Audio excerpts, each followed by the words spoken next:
ज्ञानतिमिरान्धस्य ज्ञानाञ्जनशलाकया चक्षुरुन्मिलितं येन तस्मै श्रीगुरवे नमः। जय जय गौरचन्द्र जय नित्यानंद, जयाद्वैतचन्द्र जय गौरभक्तवृंद। हम लोग शिक्षाष्टक का प्रथम श्लोक में विचार कर रहे थे। श्री कृष्ण संकीर्तन के प्रति कार्य, किस किस कार्य, किन किन कार्यों के लिए श्री कृष्ण संकीर्तन करने से किन किन कार्य सिद्ध होता है, उसके विचार कर रहे थे। तो उसमें हमने क्या क्या विचार कर लिया था? चेतो दर्पण मार्जनम हो गया था, भव महादावाग्नि निर्वापणम भी हो गया, श्रेय कैरव चंद्रिका वितरणम ये भी हो गया था। ठीक है ना। अब आ रहा है इसके बाद विद्यावधू जीवनम, उसके ऊपर हमको विचार करना है। पूर्व पक्ष कर रहा है कोई, ननु शुद्ध भक्ति लब्धानाम कदा स्वस्वरूप प्राप्ति। बोले जो शुद्ध भक्ति लब्ध है, प्राप्त है, जो शुद्ध भक्ति को प्राप्त कर चुका है, कब स्वस्वरूप प्राप्ति, कब वो स्वस्वरूप को प्राप्त करेगा?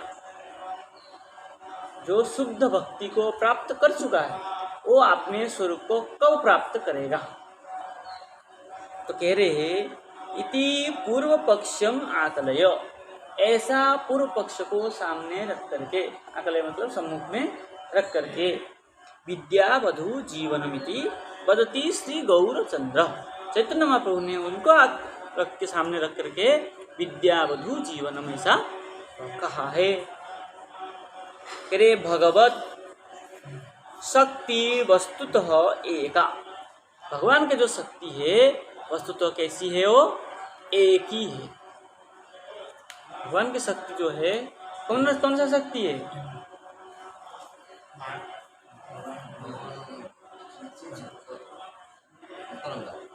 अंतरंगा शक्ति।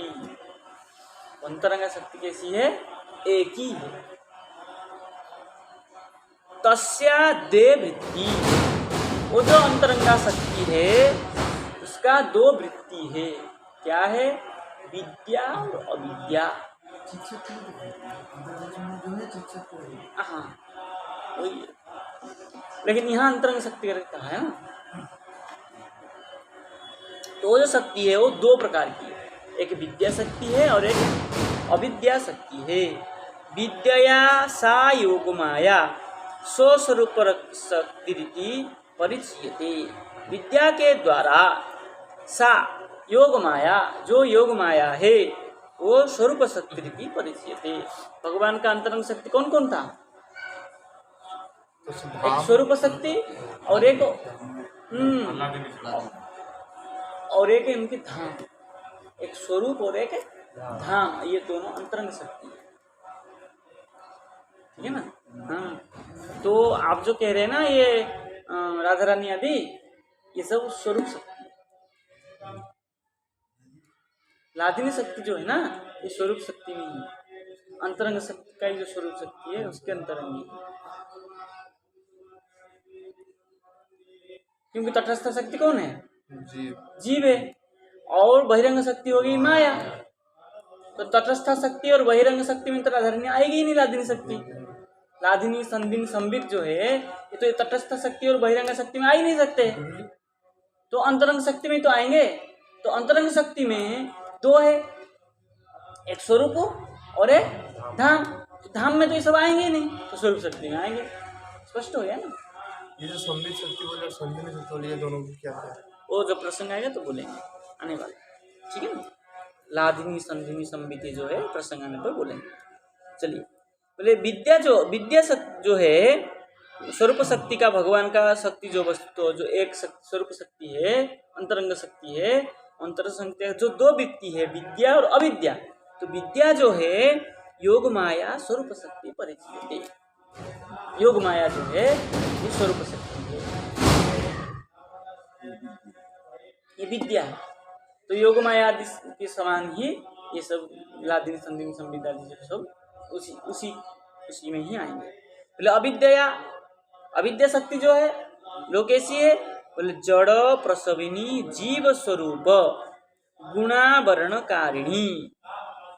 अविद्या शक्ति कैसे है? अविद्या शक्ति का स्वरूप बता रहे हैं, सा अविद्या, वो जो अविद्या शक्ति है उसके द्वारा क्या करेंगे? जड़ प्रसविनी, जड़ को, जड़ वस्तुओं को जो प्रसव करने वाली, उत्पन्न करने वाली, जीव स्वरूप गुण आवरणकारिणी, जीव स्वरूप और जीव का जो गुण है उसको आवरण करने वाली माया शक्ति है। अविद्या शक्ति वही माया शक्ति है। श्रवण कीर्तन आदि साधन समय, श्रवण कीर्तन आदि जो साधन करते हैं उस समय में यदा शुद्धा भक्ति उदेति, जब शुद्ध भक्ति उदय होगा, उदेति तदा, तब स्वस्य अविद्यत्वं परिहृत्य, अपने ही अविद्या को मतलब परिहृत्य ग्रहण करके, विद्या क्या है? चिद इतर वितृष्णा जननी, चित स्वरूप से इतर भिन्न वितृष्णा, ठीक है ना? श्रवण कीर्तन से च्युत कराने वाली, सापी जीवस्य स्थूल लिंगमय, क्या है? लिंगमयम औपाधिक देहद्वयम विनाश्य तस्य स्वरूपगतम शुद्ध चित देहम अधिकार भेदेन मधुर रसास्वादन आयतनम गोपिका देहमपि प्रकटयति। अच्छा, अतः कृष्ण कीर्तनस्य विद्याबुद्धि जीवनत्वं सिद्धं भवति। देखिए क्या कह रहे हैं, वहां से लीजिए।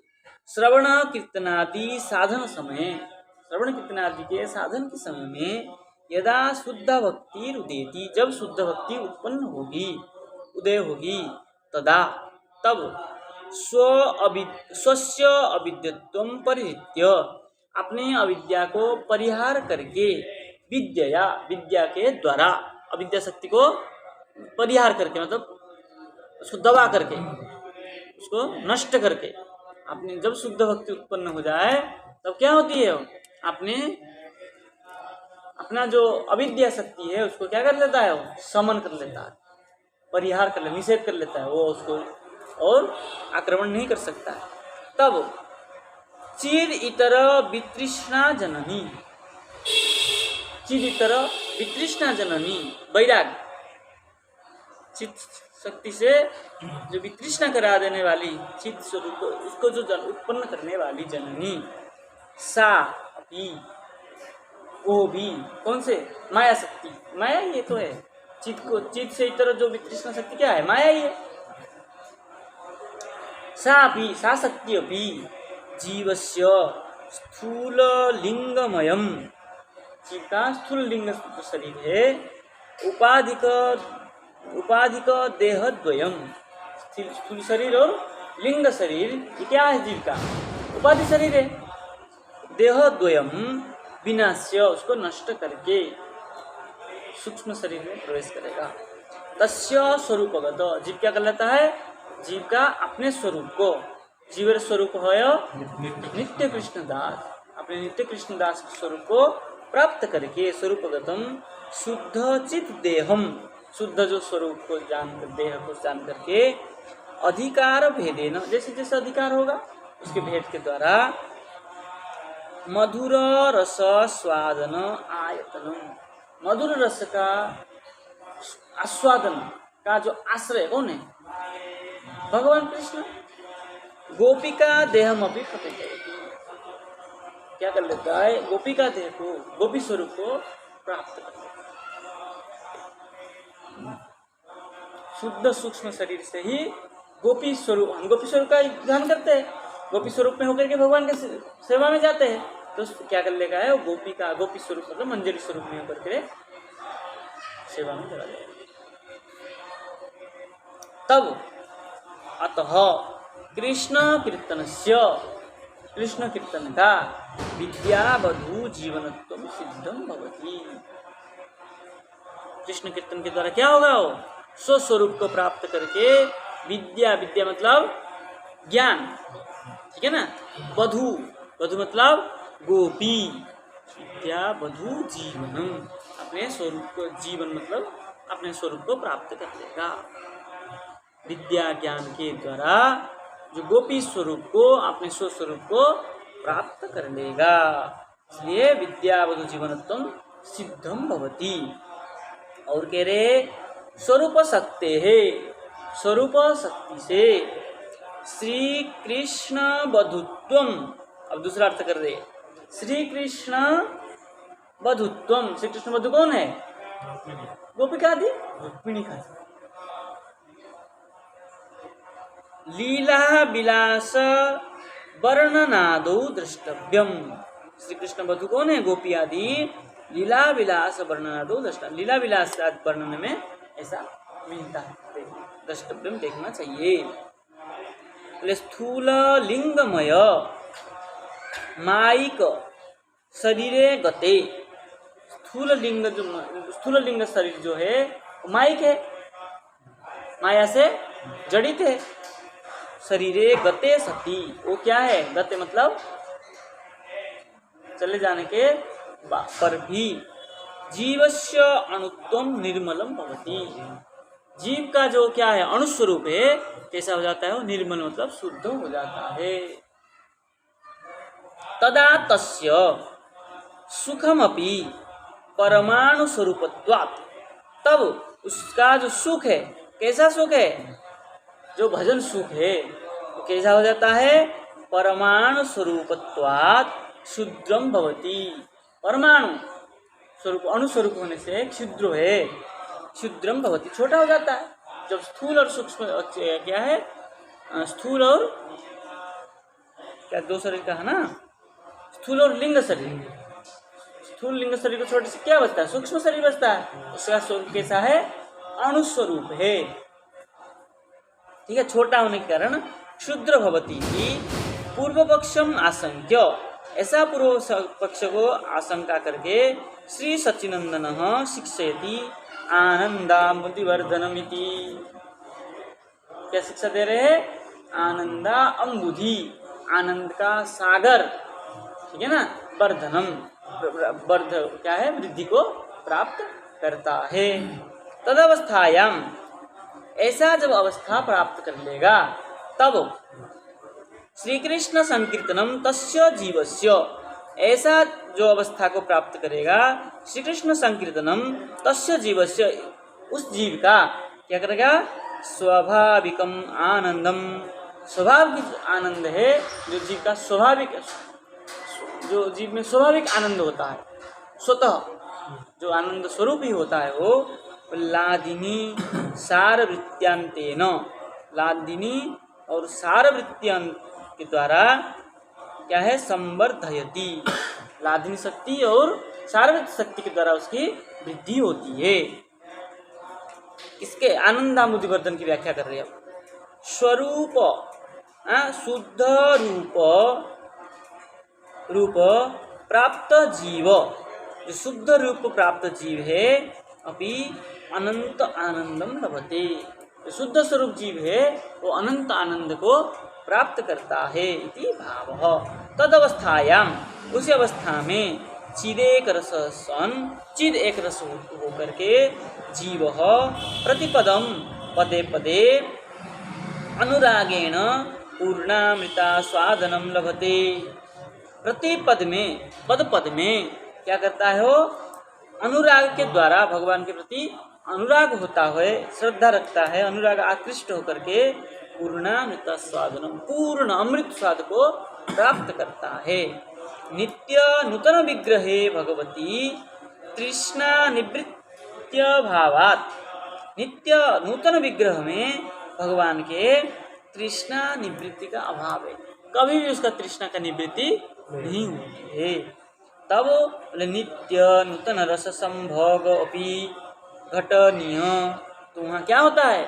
नित्य नूतन जो रस है उसका संभोग करता है, ठीक है ना। ऐसा कब होता है? जब शुद्ध चित्त होकर के, शुद्ध चित्त के ऊपर क्या किस किस का आशीर्वाद मिलता है उसको?